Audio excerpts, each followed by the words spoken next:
Guys, welcome to you Padma house wife channel.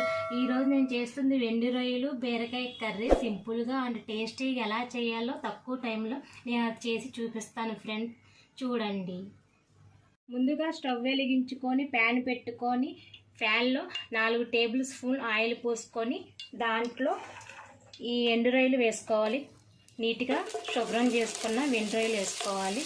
వేసుకొని ఇది కొంచెం వేయించుకోవాలి. మనం దోరగా వేయించుకోవాలి. వేగేంత వరకు చక్కగా బ్రౌన్ కలర్ వచ్చేదాకా వేయించుకోవాలి.